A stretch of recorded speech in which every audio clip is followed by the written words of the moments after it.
Hello there, Happy New Year, and thanks for joining us on RVM 5. It's a special programme this month.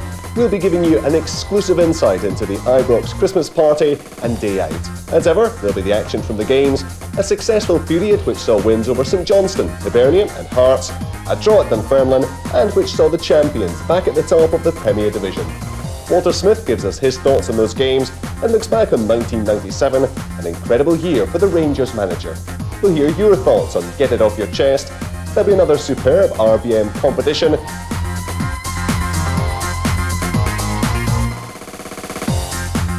But we kick off with the win over St Johnstone at Ibrox.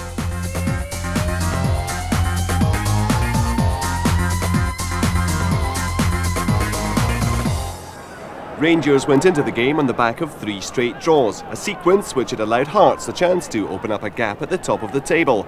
That meant it was vital they won this one, and they got off to the perfect start. After a patient build-up, Rino Gattuso made it 1-0 after just 6 minutes. Rino's first league goal for the club, the teenager made it clear exactly how much it meant to him.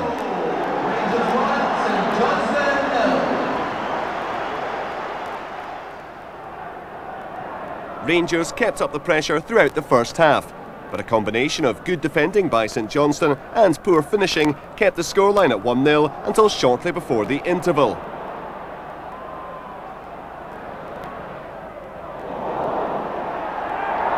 Eventually, after yet another attack had been thwarted, Rangers made the breakthrough. Richard Goff, Paul Gascoigne and Georges Albert all played their parts. But it was Marco Negri who scored. A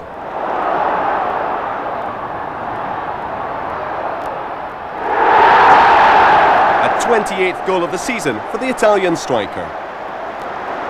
Marco Negri, Rangers 2, St Johnstone 0. St Johnstone weren't lying down though, and reduced the deficit almost immediately. Andy Gorham did superbly well to block the first effort, but could do nothing to stop Alan Preston's powerful close-range shot.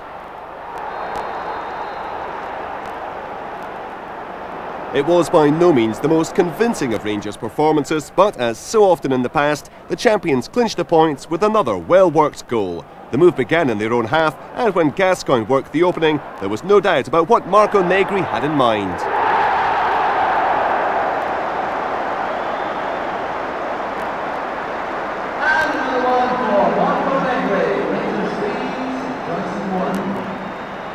St Johnstone hit back again, a good finish by George O'Boyle, and Andy Gorham was also kept busy.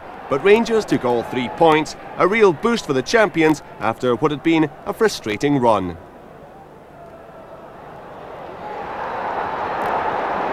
Well, it was always going to be a difficult period for us, that.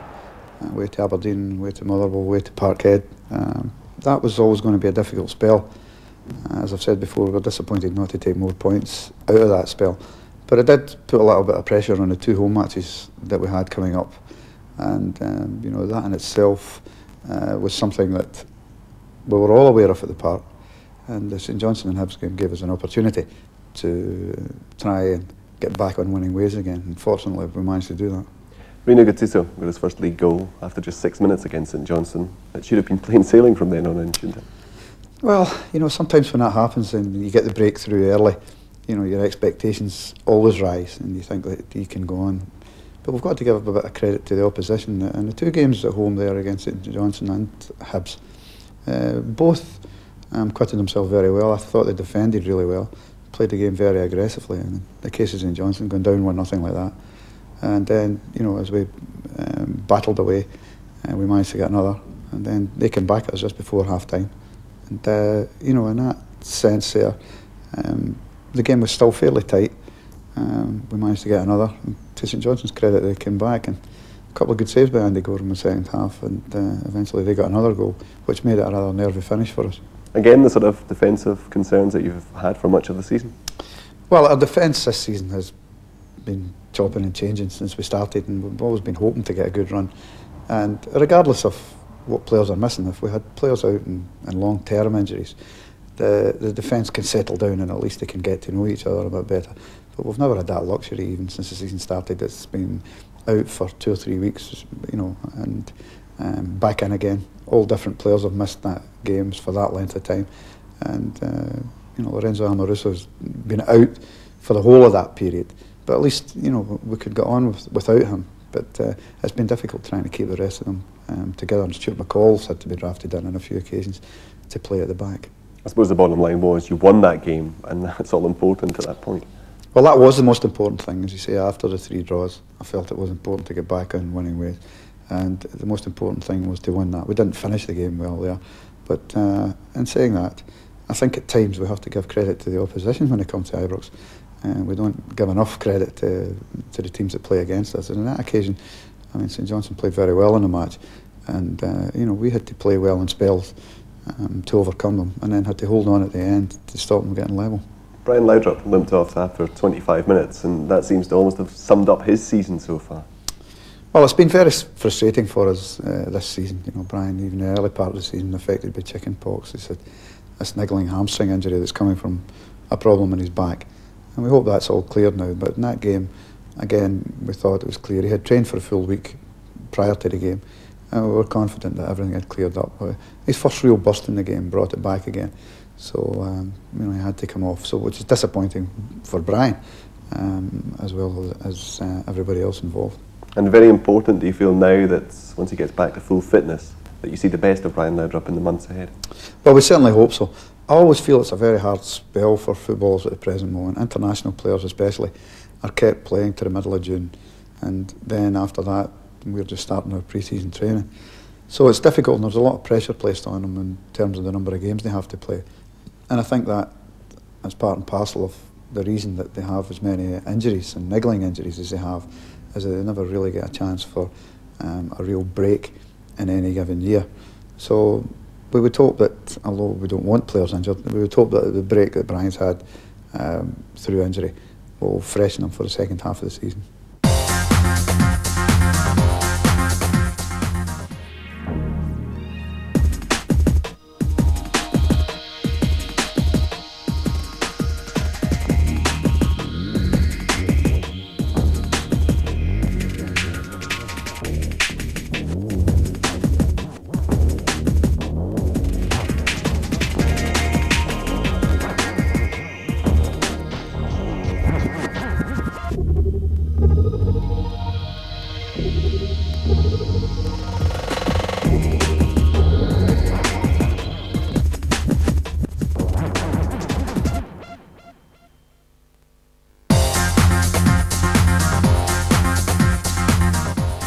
The pressure was on Rangers when Hibernian came calling. Hearts had won the day before to open up a 4-point gap. Rangers simply couldn't afford to slip up.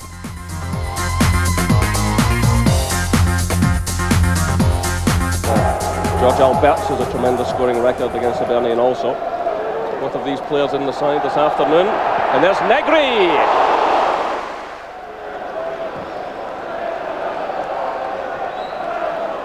This is Rougier. Challenging Stensas. And the free kick is awarded. Well, Rougier conceded one just a few moments ago at the other end, just outside the penalty area. This time he forces Stensas into conceding the foul. Good play by Rougier. And Rangers scramble it clear. Only as far as Charnley. He's got enough work to do here.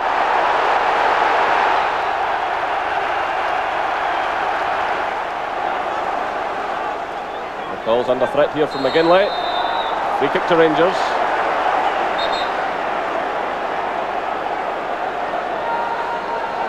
They're pressing well, Hibs, in midfield. They are pressing well.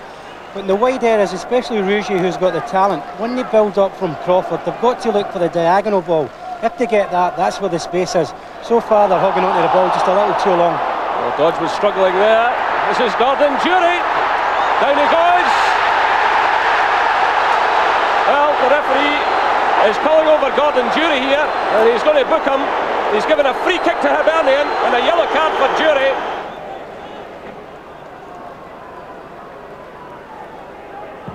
We're on the half-hour mark here at Ibrox Stadium. Still no scoring. And here come Hibs now. This is promising. Here's Rougier. He just failed to make proper contact with that. Actually, I thought that was a very good game. It was a very aggressive game. Hibs played very, very aggressively against us, and you know, we ourselves are not short on that. And we had to work very hard for that victory. And you know, a lot of people are inclined to think that the teams will just turn up at Ibrox and we'll send a team out and they'll beat them. It's not the case. You know, we always have to work hard.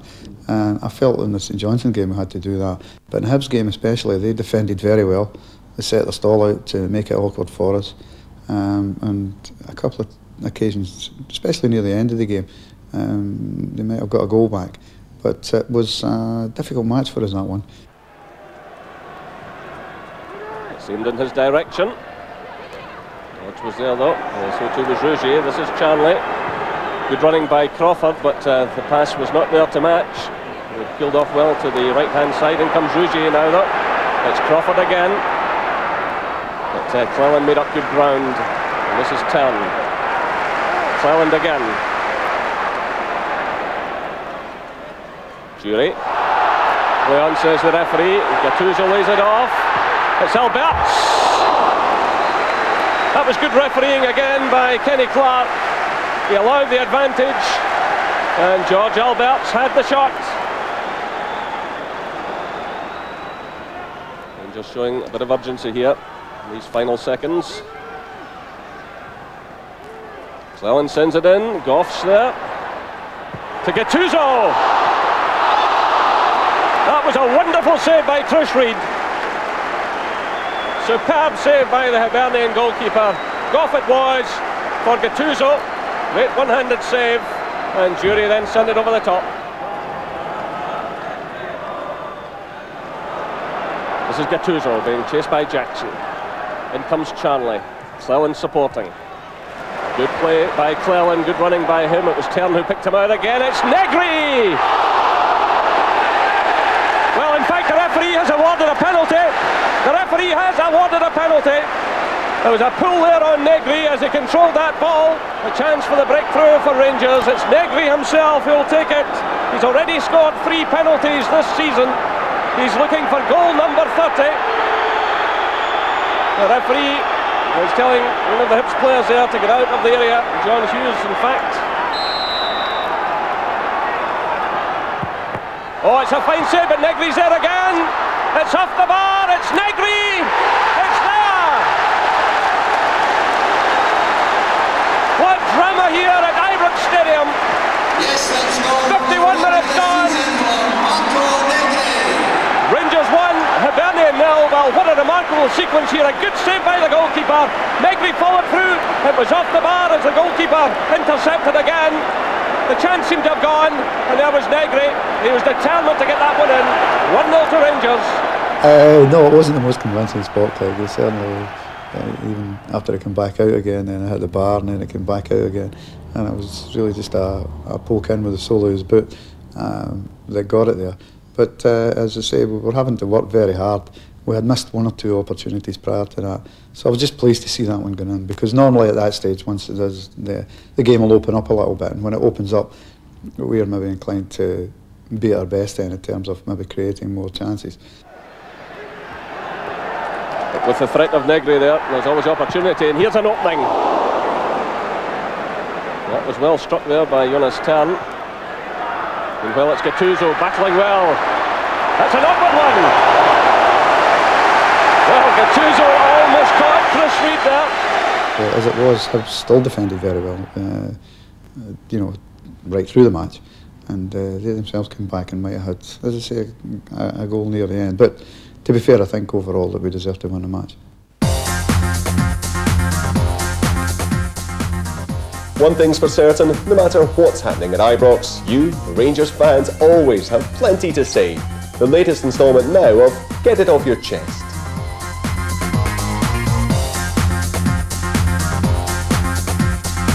Once the injuries are over, it'll be nice to see some of their players, see what they can do for us, especially Rosenthal. Quite confident about him being a success at Ibrox. Well, I think Loudrum, Gascoigne they are two key players, but I think that the rest of the team should take a bit more responsibility. I think the rest of the team should show more enthusiasm. Shouldn't just rely on them, sit in the shadows. What with Loudrum, Gascoigne and that, you know, they're the linchpins in the Rangers team. You've not got the aim, kind of fall by the wayside a bit, but we're still grinding out the results and we're still up the top of the table, battling for the league, battling for the league and battling for the lead of the table as well. So, a lot of things to complain about, but we can still be happy we're up there, challenging for the league still, and I still think we'll win it. I think so, because at the moment without Gaza and Loudrup's come back today, but Hearts are a team that don't have the spending power of Rangers, and once they start picking up suspensions, I don't think their challenge is going to last. As with Celtic, as long as we continue to beat them and we pick up points against the other teams, I think we should still make it 10 in a row. I think we Celtic will miss Loudrup when he leaves at the end of the season. It'll be harder to place him, and we'll really have to do well to get him, because it's a player like him, because Rangers really depend on one guy just too much, because Gascoigne and Loudrup, take one of them away we can get away with it. Maybe just Gascoigne sell or Loudrup we sell, but take both away and we're a bit, you know, we're a bit dodgy at times. But you know, we're alright, you know, we're still, I'd say, the best team in Scotland with him anyway. Gattuso, excellent player, brilliant. Yeah, he's just marvellous, always willing, very willing. If some of the older players look down to him, he's a great example. Probably the best signing as well, and he was a freebie. We were spending millions and he was a free, and great signing for Rangers. He really plays for the jersey as well, which I think the fans are taking to as well. Yeah, I would certainly say the confidence is there. Okay, the results haven't been going as well as they should be, or expected to be, but other teams are slipping up as well. Obviously the team from the other side of town, they're not firing on all cylinders, especially when they're playing against the likes of us. They haven't come up to any sort of standards. So yeah, okay, we're kind of tripping ourselves up a bit, but at the end of the day we're still going to be better than the rest of the team, so we'll get there. That'll be the 10. Of course. He's biased. He's biased. That's what's up there. No, I think so. He's definitely truth. No, I think once we get the injured people back, I think we're laughing, you know, we're laughing all the way. Aye, still win it. Should get Loudrup and Gaza should be back in the team after New Year. Hopefully things will pick up with return to Rosenthal. Apparently he cleans a mean boot, because that's all he's been doing for the last 8 months, so it should be, I haven't even seen him, so I'm just waiting to see what happens, but it should be attractive seeing him and the boy Negri up front, so I'll be McCoy's maybe full-time on the TV after that. We'll wait and see. Yeah, it's interesting, it should be quite good. Well, I think we'll beat Celtic, and then I think we'll draw against them, because Celtic's playing good because they've got like Blinker, he's alright, and Larson, he's quite good at like taking the free kicks and hitting the ball. I'm sure everybody connected with Rangers will say, oh, it's not going to be the be-all and end-all, but I would imagine that when we get 3 points on that day, it's going to go a long way to deciding where the trophy is going to be at the end of the season, in there basically. Yeah, that's true. What do you think, Ram? That's definitely true.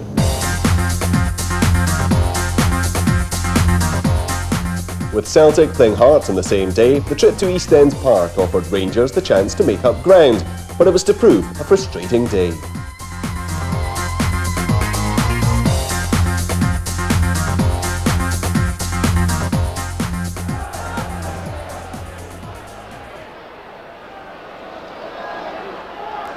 Dunfermline battling hard in these early stages. This is Harry Curran.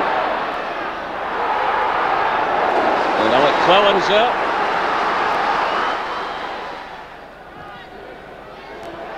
And an early opportunity there, goes a begging. Well, there was no offside flag. What an opportunity there. Away by Barnett. Good challenge there by Bjorklund. Lovely touch though. Here's Gattuso. And inches away. Lovely touch initially by Marco Negri. The two Italians combining, Negri there and then Gattuso, and this one shaped the post.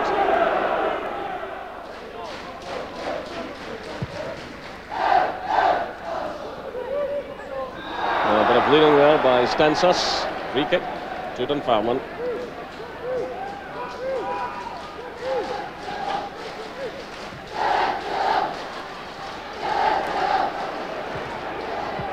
And Snelder's had to look lively there.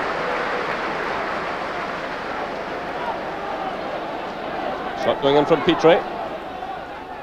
Once again, Todd starts to sprint forward on the far side, up towards the edge of the area for the set piece. Trying to add to his 3 goals this season. Headed through by him, and Snelders gets there just in the nick of time. Snelders there just ahead of Bingham. Bingham racing in here.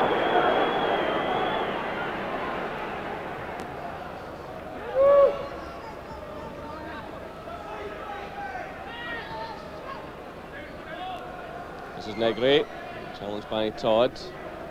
It's Tern. Alec Cleland's made a good run, there's no flag here. It's Cleland, and a good save by Ian Westwater. Well, Alec Cleland made up a lot of ground there, he'll be disappointed. A few efforts on target from Rangers this afternoon. Just 3 so far. That one from Cleland, we're inside the final minute. Negri's header, claims for handball, but the referee allows play to continue. Certainly Negri was claiming it was handball. Now it's Bingham, Ford and Fairman. Petrie's ahead of him. Shaw's up there as well. It's held back there by the attentions of Tern and Stensis.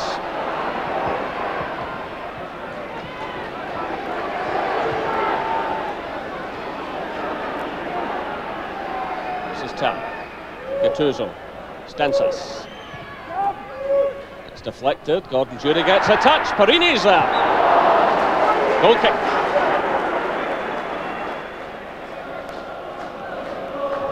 The Rangers need some inspiration in this second half. They've lost just the one-away league game at Tynecastle this season. But here's Negri now, trying to create something early doors. Here comes McCall!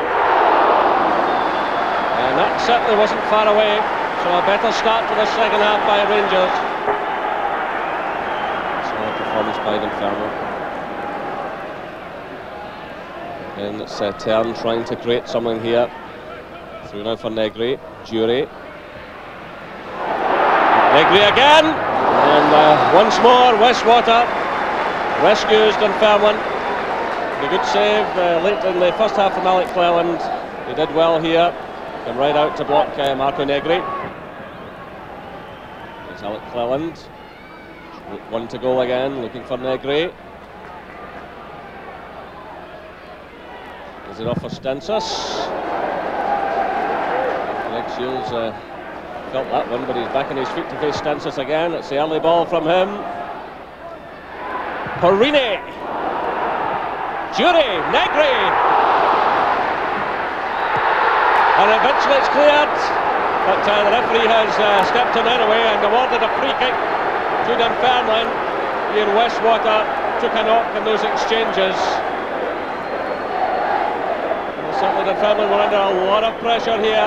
Negri had made the initial challenge, Todd was with him. Durie was there, Negri came in again, the goalkeeper did well, and then he took a knock just here as Negri came in again.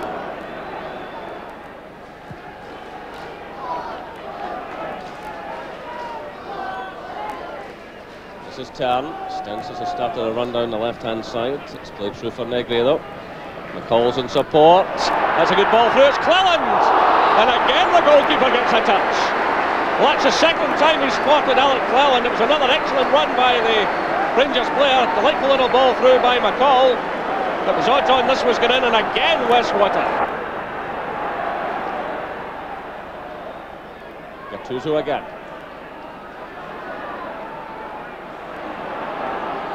Good play by Gattuso. Negri's there. And once again it's Westwater. Some remarkable stuff from the Dunfermline goalkeeper this afternoon. Well, the referee waves play on as Stensis goes down, but Negri came so close just a moment ago, and again he was thwarted by Westwater. Good play by Gattuso, that broke then for Negri. It was one of those games where I was really disappointed that we didn't get a victory. We have scored a number of goals against Dunfermline in recent seasons, and maybe it's just one of those things over the period we've had 5s and 6s and had a 7 in the opening game of the season at Ibrox. And sometimes when you get goals like that, there comes a stage where when you play them, it's maybe their turn to get a little bit of luck. Ian Westwater had some fantastic saves, had some saves that he really didn't know very much about. But I felt after an average first half, we played very well in the second half, and I don't think anybody would have argued if we had managed to get the victory. But it wasn't to be, and that was disappointing. Like all offices or works, the Rangers squad like to let their hair down at their Christmas party. Tradition demands that the party has fancy dress. See if you can spot who's who. The curtain raiser, though, was the annual go-kart Grand Prix at the racetrack in exotic Cambuslang.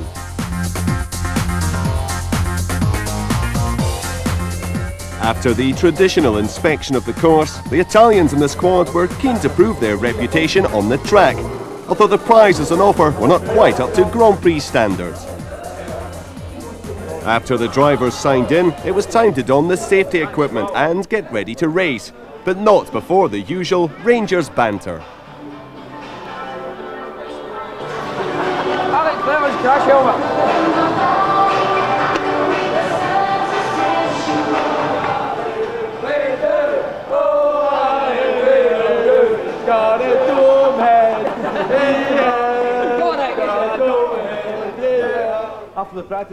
Then came the serious business of race safety and tips on how to get the best from their machines. But already, the pressure of the big event was getting to some of the drivers. 5, 4, 3 and 2.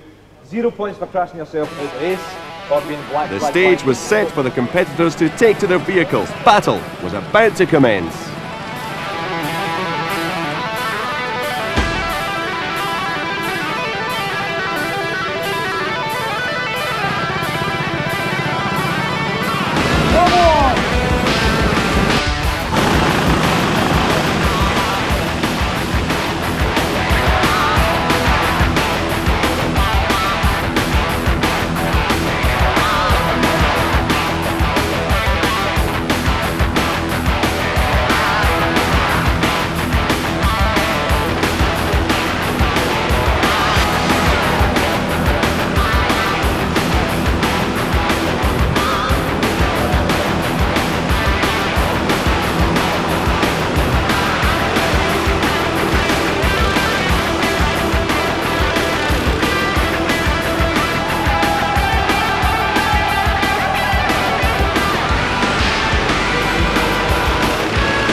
Remarkably, out of all that mayhem, there was actually a winner. After 12 events, Craig Moore proved to be king of the Ibrox racers.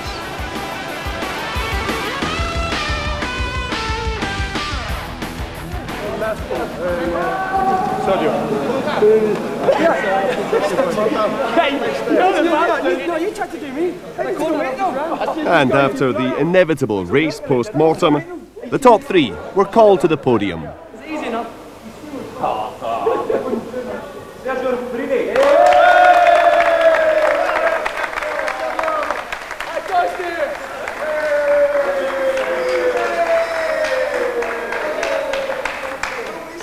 Second place, Joachim Gotland.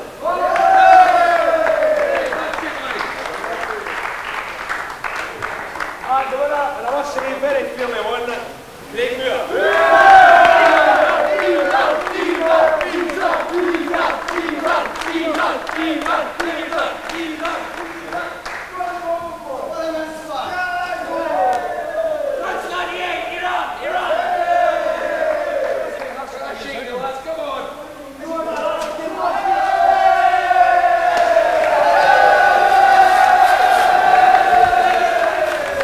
Following their exertions on the track, it was time to head back to Ibrox to prepare for the Christmas lunch and change into something just a little more comfortable.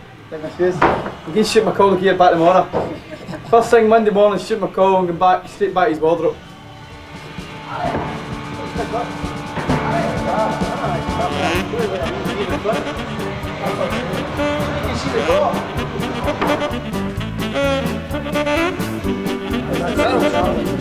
Alright, Joe. How are you? I'm Indiana. Pocahontas.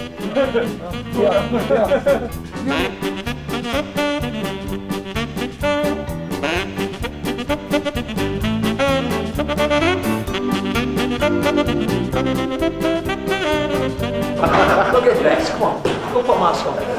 Reno, go get dressed.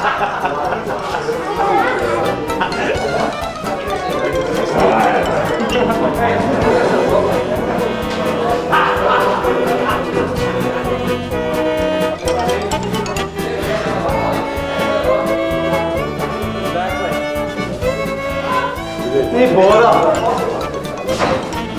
Load of Scotland. How you talking?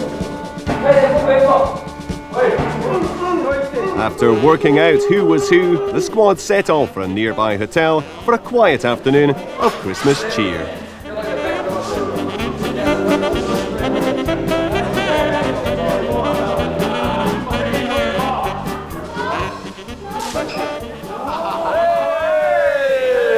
The short straw. No way, I'm not getting a short straw. Merry Christmas, everybody.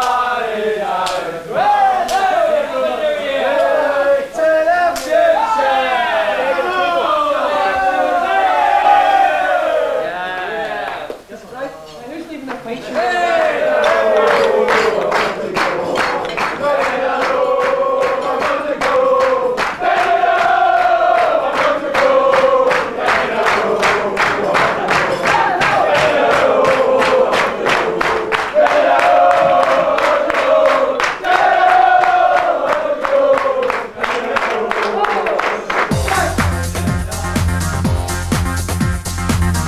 It's your chance to win now in our latest exclusive RVM competition. And this month we have 6 official Rangers calendars to give away. To win one, simply answer this question. Who was the last Rangers player to score a hat-trick this season before Gordon Durie's 3 goals against Hearts? Answers to AV Department, Rangers FC, Argyle House, Ibrox Stadium, Glasgow G51 2XD. Also this month we're giving away a surprise gift to 10 subscribers to RVM, who each win a copy of the 9 in a Row book. Look out for your name in the following list.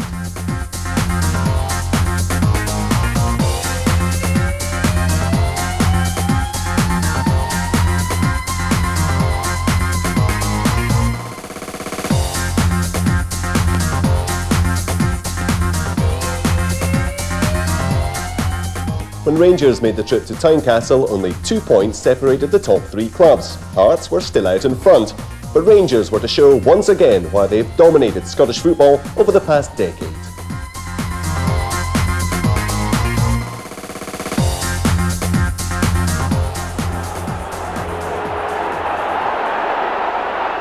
Stensas.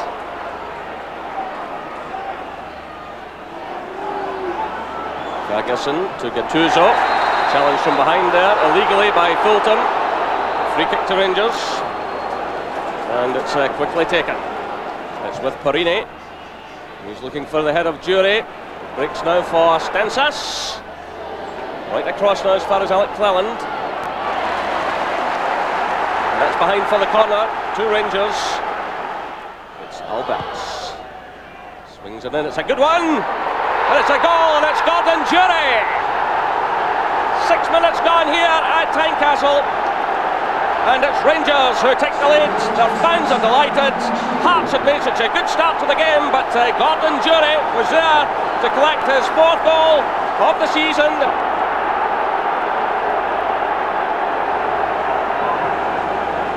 This is Negri. Oh, it's good play by Negri. And the save from Rousset. Well, he gets in a bit of a muddle there. He suddenly realised he couldn't lift that up. Still the pressure is on. It's Stensas on the far side. Cameron's back there. Rangers have it again though. Stensas. Well, the Hearts defence was in all kinds of trouble there, and the goalkeeper was unhappy with the pass there from Gary Locke. Now the break's on for Hearts. McCann with the numbers against him. Well, he's got the corner kick. It's the turn of Rangers to defend. Still Hearts have it. Robertson! That's a wonderful goal by John Robertson. 18 minutes gone.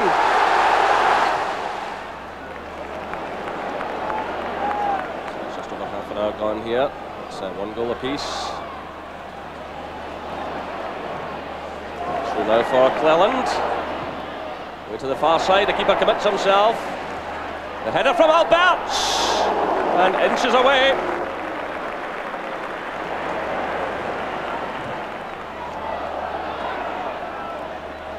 Nice run by Ferguson.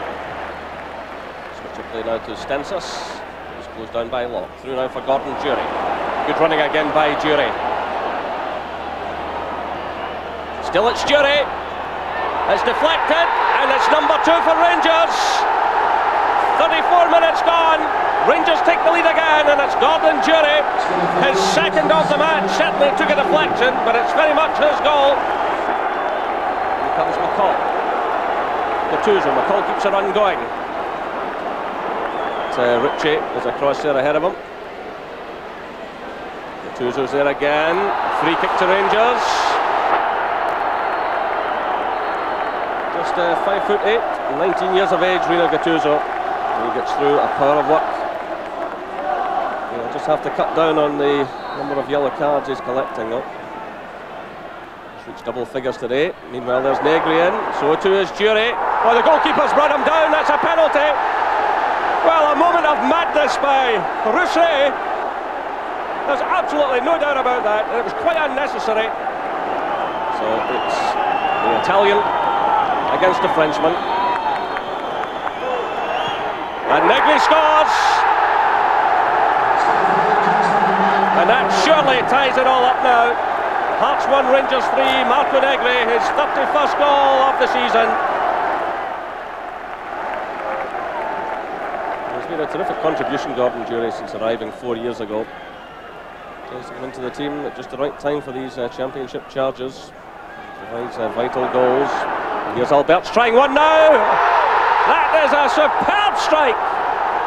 And that certainly ties it all up now. Hearts 1, Rangers 4. 79 minutes and Rangers have the 3 points and Rangers go top of the league again.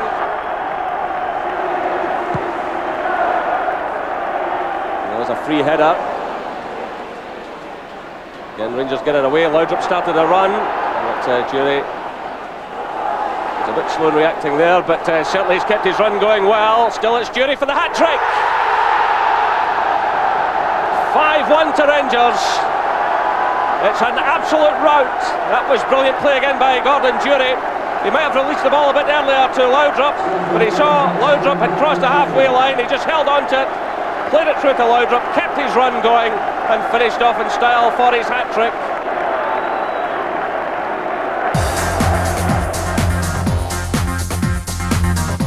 It's been a remarkable year for Walter Smith. Continued success on the domestic front, including of course 9 in a row, tempered by yet more disappointment in Europe, on top of which Walter announced that he's quitting at the end of the season. Traditional this time of year to look back, and 1997 has been a rather strange year for you, I suppose. I would guess the highlight has to be Tannadice back in May. Yes, I mean I have to pick that out as a highlight. It was a tremendous day, and we had the disappointment of losing to Millwall on the Saturday Ibrox. So going up to Tannadice in the midweek, there was a lot of pressure in that game for everybody at the club, and it was a tremendous feeling that night that when it was over, and when we came back and saw the celebrations there, it's something that will always stay with me.